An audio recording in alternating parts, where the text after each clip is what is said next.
গণঅভ্যুত্থানের চেতনা ধারণ করে সেই অনুযায়ী কাজ করার পাশাপাশি সরকারের উদ্দেশ্য ও কার্যক্রম সফল করতে মাঠ প্রশাসনকে সক্রিয় ভূমিকা পালনের নির্দেশনা দিয়েছেন অন্তর্বর্তী সরকারের প্রধান উপদেষ্টা ড. মোহাম্মদ ইউনূস। সোমবার সকালে বিভাগীয় কমিশনার ও জেলা প্রশাসকদের সঙ্গে ভিডিও কনফারেন্সে অংশ নিয়ে এই নির্দেশনা দেন তিনি।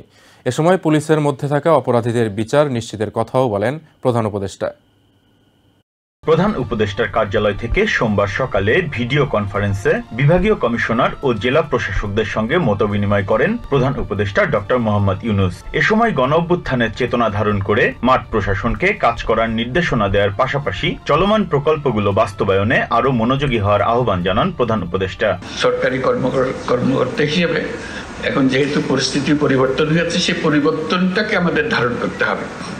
রমজানকে সামনে রেখে দ্রব্যমূল্য ও পণ্য সরবরাহ স্বাভাবিক রাখার জন্য মাঠ পর্যায়ের কর্মকর্তাদের কাজ করার নির্দেশ দেন ড.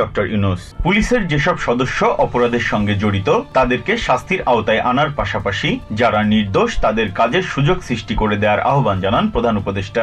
যে যারা দোষী তাদের অবশ্যই শাস্তি হবে, কিন্তু যারা নির্দোষ তারা যেন নিশ্চিতভাবে তাদের ভূমিকা পালন করতে পারে এবং মানুষ এটা বুঝতে পারে যে দোষী এবং নির্দোষ এই দুই ক্যাটাগরির মধ্যে যেন ডিস্টিংশনটা করতে পারে।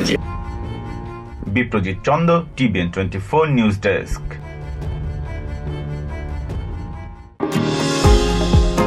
নিউ ইয়র্ক থেকে সম্প্রচারিত TVN 24 টেলিভিশন বিশ্বজুড়ে বাঙালির কণ্ঠস্বর।